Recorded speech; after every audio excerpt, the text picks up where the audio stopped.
こ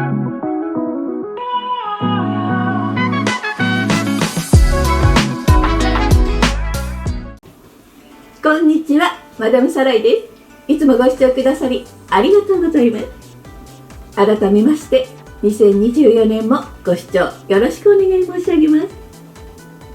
す。さて、今回は最近のトレンドで大いに盛り上がっている EV 関連のトリビアをいつもの通りナレーターのすーちゃんとご紹介させていただこうと思います。メルセデス・ベンツでもガソリンか電気かというキャッチフレーズのもと、世界が生まれ変わろうとする今を歌い文句に EQ シリーズを矢継ぎ早に展開していますよね。まあショールームでも EQ シリーズの説明をなんとなく聞いていれば新しい時代なんですねって話が終わってしまうのですが、実はこの電気自動車、新しいものでも何でもなく、自動車メーカーとしては2度目となるチャレンジとなるのが今販売されている EV になることを皆さんご存知でしたでしょうか。例えば電気自動車はガソリン車よりも早く実用化されていましたし、 EV のみならずエンジンを発電用に使う日産の e パワーや最近復活したマツダのロータリーエンジンのハイブリッドシステムも100年以上も前にポルシェ博士が考案して実用化されています。ちょっと前置きが長くなりましたが、今回はそんな電気自動車と永遠のライバル関係にある内燃機関の生い立ちをトリビアにまとめてみましたので、どうぞご覧ください。今年2024年は柳瀬さんが電気自動車ミルバーンの販売を終了してちょうど100年の節目にあたります。いいですか皆さん、100年前に EV の販売を終了していたんですよ。柳瀬創始者の柳瀬長太郎さんが柳瀬商会を設立したのが1915年、大正4年になるのですが、その2年後にはビュイック、キャデラックなどとともにミルバーンエレクトリックという EV を6年間にわたり販売していました。それではその頃の EV と何年期間とのもう少し詳しい内容をすーちゃんお願いします。了解です、マダム。それでは電気自動車 EV と内燃機関の生い立ちなどを解説します。まずは誕生し実用化された年代なのですが、これは EV が1881年、エンジン車が1886年となり、 EV の方がわずかですが歴史が古く、また当時の自動車メーカーもこぞって電気自動車の開発に注力してました。それはなぜかと申しますと、ガソリン車には将来性があったものの、運転するには多くのプロセスを経ることが要求されました。手回しクランクで始動、ギアチェンジも簡単ではなく、その上騒音も大きく、排気ガスも不快というのが大きな理由です。そして電気の普及とともに EV はニューヨークなどの大都市で人気を博し、タクシーなどにも多く採用され、前途は洋々と思われました。またそれを裏付けるように、自動車王で有名なヘンリー・フォードさえも友人であるトーマス・エジソンと連携して電気自動車の選択肢を模索していました。ご覧の画像は EV 全盛の当時最も成功したモデルとして登場したミルバーンワゴンカンパニーのミルバーンエレクトリックという車両になります。1915年から1923年までの8年間の生産期間中に4000台を超える車が生産され、柳瀬商会が輸入したモデルもこちらになります。都市や町での使用向けに製造された典型的な電気自動車となりますが、1回のフル充電で走れる走行距離はおよそ 100km。 デビューから5年後にはバッテリーの改良と交換用バッテリーパックの入れ替え装置の導入により 250km の航続距離が担保されました。ちなみに現実はと申しますと、柳瀬さんもインフラが未整備で蓄電池が非常に重く寿命が短いことなどから販売には相当苦労したようですが、柳瀬長太郎さんの回想録を抜粋したものを説明欄に置いときますので、よろしかったらご参照ください。今 EV で問題になっている充電ステーションなどの問題も、100年前から取り上げられている先見の明は本当にすごいですよ。いかがでしたでしょうか。まさに車がブーブーっとして走り始めた頃は、ガソリン車に負けず劣らず開発競争が繰り広げられていた EV。 事実として1900年初頭のアメリカ大都市圏では車の 40% 近くが EV だったそうですし、性能もミルバーンなどを見る限り100年経った現在の軽の EV とあまり変わらないような性能を持っていますよね。ちなみに史上初となるスピード違反の切符も EV が第1号となるのですが、当時の新聞によりますと、時速19キロの猛スピードで走っているところを計測され、自転車で追いかけてきた警官に検挙されたそうですよ。話を戻しますが、実はこの EV 創世記には皆さんよくご存知の方も登場します。その方の名前はフェルディナント・ポルシェ。そう、あのポルシェ博士も EV に情熱を燃やした一人なんですね。なんといっても博士が初めて設計した車が P1 という電気自動車だったんです。博士はこれが史上初のポルシェ設計の車であることを示すために、この車を P1、すなわちポルシェナンバーワンと名付けました。まあ本当に分かりやすい名前ですが、実はこの P1 も知られざる伝説の車なんです。マダムのおっしゃる通り、ポルシェ博士の記念すべき1号車が正式名称エッガー・ロウナー電気自動車 C2 フェイトンモデル、略して P1 という車両になります。これはポルシェ博士がまだ見習いエンジニアとして働いていた自動車製造業ジェイコブ・ローナーで電気ドライブトレインの開発を任された車両になります。このポルシェ P1、パワートレインのモーターを後部に取り付けられたシンプルな構造でしたが、重量はわずか 130kg。これに3馬力を発生するモーターで、航続距離は約 80km に達しました。そして、もう一つ。このモデルには、短時間であれば馬力を2馬力アップするパワーモードを備えており、その時の最高速度は 25km という当時としては驚異的なスピードを達成しました。ちなみに、このポルシェ P1 の本格的なテストは、1899年9月の電気自動車レースで行われました。このレース、出場者は3人の乗客を乗せて24マイルを完走する必要がありましたが、フェルディナンド・ポルシェは P1 を操縦し、2位のチームより18分も早くゴールラインを通過しました。ポルシェ P1、初めて車を作ったのに3馬力から5馬力のパワーモードを備えたり、テストが実践のレースだったりと、やはり天才というのは違うんですね。しかもテストを兼ねたレースで2位に18分も差をつけて優勝してしまうなんて本当にすごすぎますね。でもこれで驚いている暇はありません。この2年後にはなんと日産 e パワーと同じようなエンジンを発電用に特化したハイブリッドシステムを搭載したモデルをデビューさせています。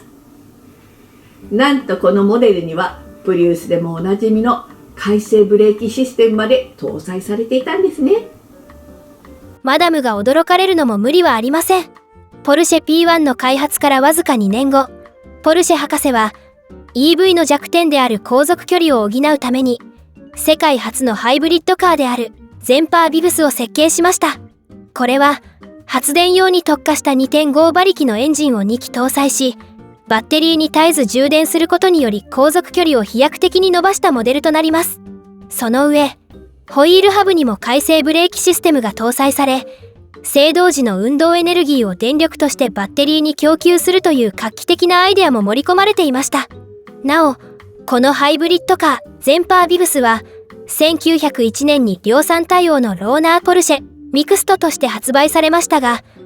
当時としては大富豪でなければ買える金額ではなく販売は振るいませんでした。したがって、このミクストが博士最後の電気自動車となってしまいました。ちなみに、これは打足なのですが、ポルシェ博士が設計したハイブリッド車はもう一つ存在します。それは、ポルシェティーガーと呼ばれる60トンの重戦車です。これは、タンクの膨大な重量の下では機械式トランスミッションは故障すると考えたポルシェ博士が、モーターが変速機を持たなくても走行できることに着眼点を置いて設計されました。2つの V10 エンジンで発電機に電力を供給し、230kW のモーター2機で駆動するというものです。これは最終的にシステムそのものの重量が問題となり、試作車で終わることになってしまいました。はい、いかがでしたでしょうか。ポルシェ博士のハイブリッド EV どころかハイブリッドの技術さえも120年前には存在していたことがお分かりいただけたと思います。まさに EV はその誕生から創世期に至るまで内燃機関と堂々と渡り合える開発が繰り広げられていました。ではなぜ現代の人に記憶が残らないほど衰退してしまったのでしょうか。それをこれから紐解いていきますね。まず一番大きな理由の一つがフォードモデル T の誕生です。当時の自動車はまさに高嶺の花という表現がぴったりの高級車でした。これはガソリン車に優に及ばず、 EV に至ってはガソリン車の倍近い価格となり、とても労働者階級の買える存在ではありませんでした。そこで後の自動車王と言われるヘンリー・フォードが開発し世に送り出したのがフォードモデル T と呼ばれる4気筒ガソリンエンジン車です。すべての人が買うことのできる自動車をというスローガンのもと開発されたのがフォード T モデルです。車の塗装は黒一色のみ。黒であればどんな顧客でも好きな色に車を塗装してもらうことができるという有名な逸話も残っていますが、実際に手頃な価格で一時期は大多数のアメリカ人が所有するほど大人気となりました。1908年発売当時の価格は$850でしたが、生産設備の拡充効率化などにより年々価格は下がり続け、1923年までに$300未満になりました。なお、当時多くの電気自動車はその10倍近い価格になっていましたし、交換用バッテリーパックも$600と T モデルが2台も買える価格差がついていました。なお、販売台数は1500万台。これは単一車種としてフォルクスワーゲンビートルに続くものです。ヘンリー・フォードさん、実はもともと有名なトーマス・エジソンさんの会社でバッテリーの研究をしていた方なんです。いわば EV の申し子みたいな人なんですが、仕事が終わったら自宅の納屋でガソリンエンジンを奥さんと研究していたそうなんです。それもひとえに全ての人が買える車を作るという目的のために、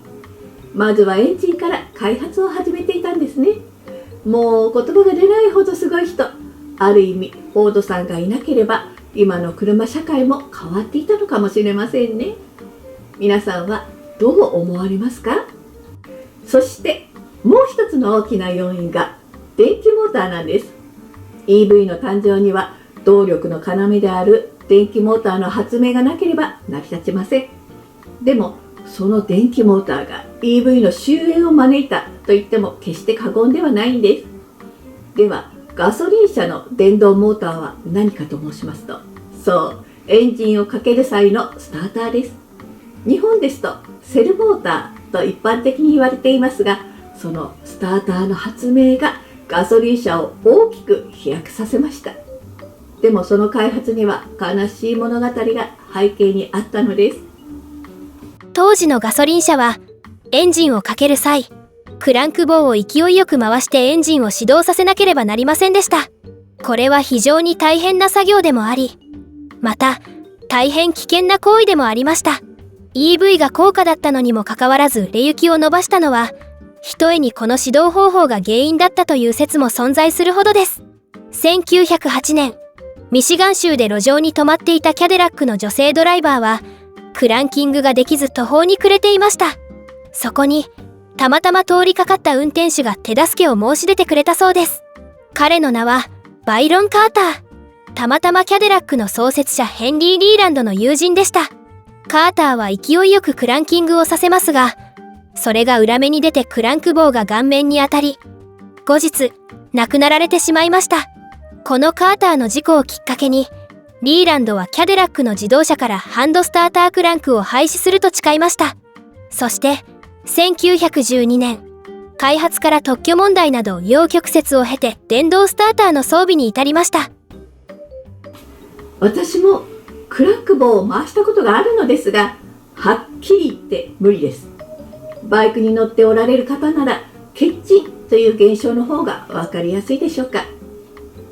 とにかく電動スターターの出現により電気自動車は大きなアドバンテージを失うことになりました。そして最後の EV 衰退の要因、それは行動の制約を受けすぎるということです。好きな時に好きな場所に行く、絶えずバッテリー残量と充電スポットを気にしていられないということは100年前から変わっていません。1920年代はニューヨークなどの都市部では充電スポットが比較的整備されていたそうですが、それでも徐々に EV は減少していき、1935年にはほとんどの EV が消滅してしまったそうです。はい、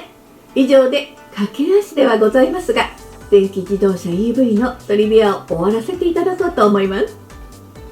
今のトレンドである EV がこの先どのように変遷していくのか、またガソリンやディーゼル車などの内燃機関はどうなるのか、まだまだ答えが出るのは先になると思いますが、皆さんはどう思われますか？よろしかったらコメントでお聞かせください。それではこの動画が参考になったと思われたらグッドボタンで応援していただけると嬉しいです。チャンネル登録もお待ちしております。それではまたお会いしましょう。さようなら。